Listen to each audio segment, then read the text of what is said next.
Je viens de vivre ma première expérience réelle et je suis terrifiée. Il est 5 heures du matin et c'est arrivé à 4h30. Je suis au lit avec mon copain. L'instant d'après, mon chien nous réveille en courant et en aboyant vers la porte d'entrée.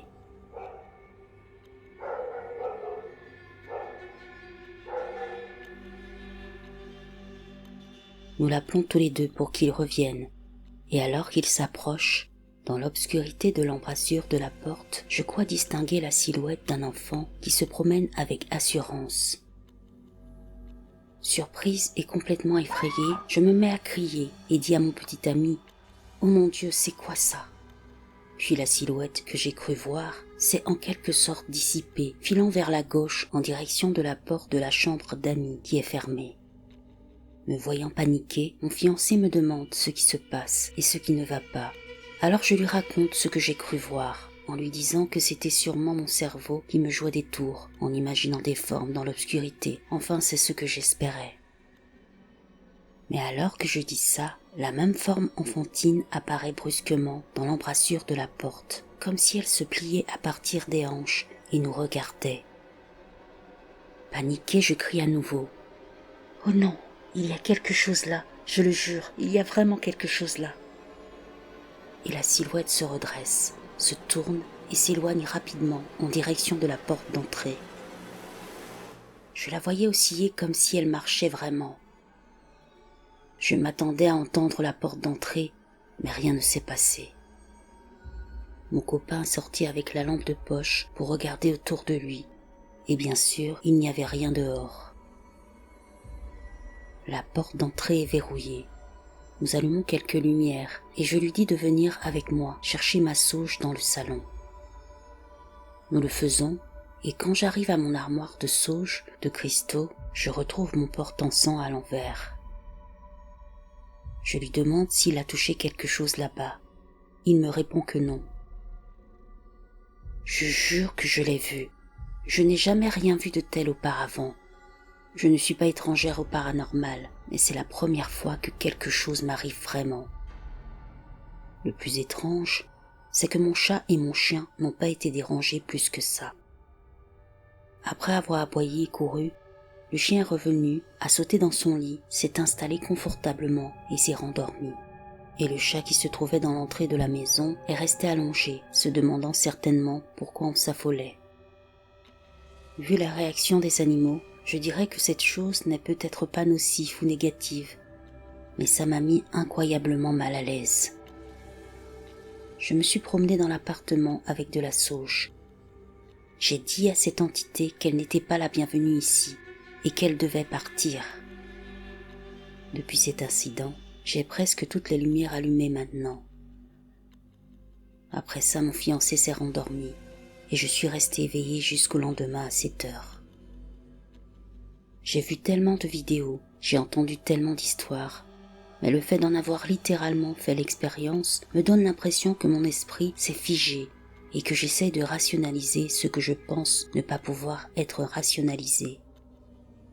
Je suis tout à fait d'accord avec les explications du type « on peut voir des formes dans l'obscurité », mais d'après mon expérience, ces formes ne bougent pas. J'aimerais être éclairée sur ce qui s'est passé. Comment puis-je l'éviter ? J'ai déjà peur d'aller au lit la prochaine fois. S'agit-il d'une sorte de rêve qui s'infiltre dans ma vision après avoir été arrachée au sommeil ?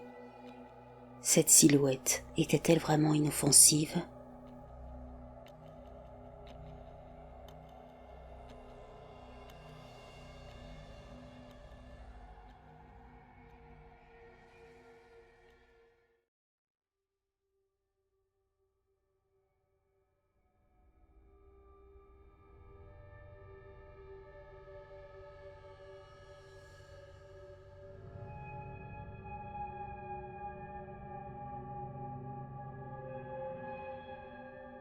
Cette histoire s'est déroulée alors que j'avais 17 ans, à Noël 2015. Depuis 2 semaines, mon père et moi avions décidé de passer Noël en famille comme j'en ai toujours rêvé. Il a réservé nos billets et 2 mois plus tard, nous étions dans un avion pour Londres, en Angleterre. Après 8 heures de vol, Nous sommes arrivés à Londres en toute sécurité, malgré mon anxiété. Et mon oncle était là pour nous conduire à la campagne, ce qui nous a pris environ 4 heures au total, car nous avons rendu visite à des membres de notre famille sur le chemin. Nous avons fait des arrêts pour manger et nous sommes allés aux toilettes. Nous sommes finalement arrivés à Helston, en Cornouailles. Pour le reste des 2 semaines, je restais seule avec mes grands-parents, et mon père restait avec son frère et son ex-femme. Je me souviens surtout d'avoir exploré Helston et Truro, d'avoir mangé beaucoup de chips Walkers, d'avoir bu de l'alcool illégalement dans les pubs parce que personne ne m'avait jamais demandé ma carte d'identité et d'avoir fait du shopping. J'ai eu un sentiment étrange, presque dès mon arrivée. J'avais déjà ressenti ça lorsque j'étais chez mes grands-parents 2 étés auparavant, ainsi que dans de nombreuses autres maisons que j'ai visitées car beaucoup d'entre elles sont assez anciennes. Je me souviens m'être endormie à plusieurs reprises et j'avais l'impression troublante que quelqu'un me regardait ou que l'air froid me frôlait au hasard lorsque j'étais allongée dans mon lit. Je n'ai jamais rien dit. Si je l'ignorais, ça disparaîtrait, n'est-ce pas? Eh bien non, ça n'a pas été le cas. Je me sentais plus en sécurité lorsque ma porte était fermée, car j'avais le sentiment que quelqu'un se tenait dans le couloir court mais sombre qui menait au salon. J'entendais des bruits aléatoires presque toutes les nuits, mais je me disais que c'était peut-être mes grands-parents qui parlaient dans leur sommeil ou que la maison était vieille, elle se tassait ou d'autres conneries du même genre.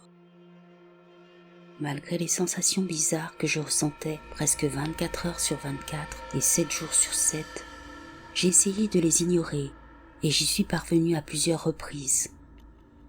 Tout a basculé le soir du Nouvel An, lorsque je suis rentrée à la maison vers 3 heures du matin. J'avais vraiment faim, car mes cousins avaient mis quelques pizzas surgelées au four. J'avais bu 2 bières au début de la nuit et j'en avais bu 2 autres après minuit, de sorte qu'il n'était pas impossible que je voie des choses. J'ai eu envie d'un sandwich au jambon. J'ai mis le reste de mes bières dans ma chambre, je me suis habillée en pyjama et je me suis dirigée vers la cuisine. À côté de la cuisine se trouvait une petite véranda qui donnait sur l'arrière. Il y avait un niveau supérieur et un niveau inférieur. L'étage supérieur était ouvert, mais mes grands-parents gardaient l'étage inférieur fermé à clé, car il faisait beaucoup trop froid et le chauffage était pratiquement inexistant dans l'étage inférieur. La cuisine était éclairée, mais le niveau supérieur de la véranda était presque complètement sombre. Alors que je préparais mon sandwich, j'ai jeté un coup d'œil à droite en beurrant mon pain.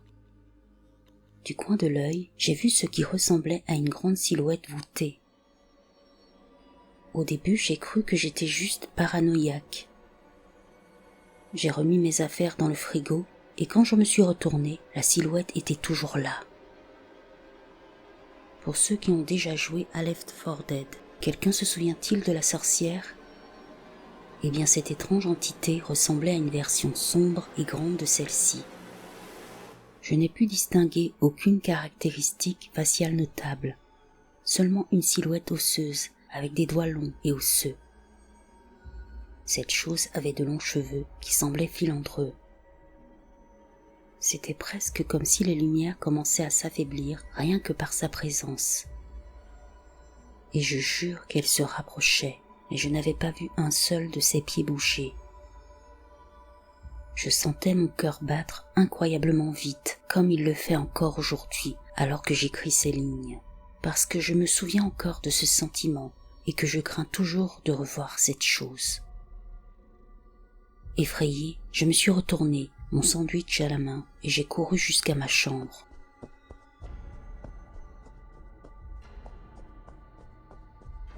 Je ne me sentais pas bien et je pouvais à peine finir mon sandwich. Je voulais juste aller me coucher pour qu'il fasse un nouveau jour. Je n'allais dormir là que 2 nuits de plus. Je devais juste surmonter ça et avoir du courage. Je n'ai pas revu cette entité pendant le reste de mon séjour. J'ai essayé de sortir de cette maison autant que possible et j'y suis parvenue. J'ai raconté à mon père ce qui s'était passé quelques jours après notre retour à la maison. Il m'a dit que j'avais peut-être vu un ange de la mort, ou quelque chose comme ça, mais je n'en ai aucune idée. J'étais et je suis toujours extrêmement effrayée, car c'est peut-être l'une des expériences les plus terrifiantes que j'ai jamais eues avec quelque chose qui était clairement paranormal. La seule raison pour laquelle je pense que c'était réel est que d'habitude lorsque je suis ivre ou un peu éméché, j'ai tendance à ne pas vraiment faire attention aux choses. Mais quand j'ai vu cette entité, c'était comme si j'avais été ramené à la réalité et je ne pouvais même pas sentir l'alcool que j'avais bu avant ce moment. Je suis sûre qu'il doit y avoir une explication. Peut-être que j'étais très fatiguée et que tout ça a contribué à une hallucination très effrayante.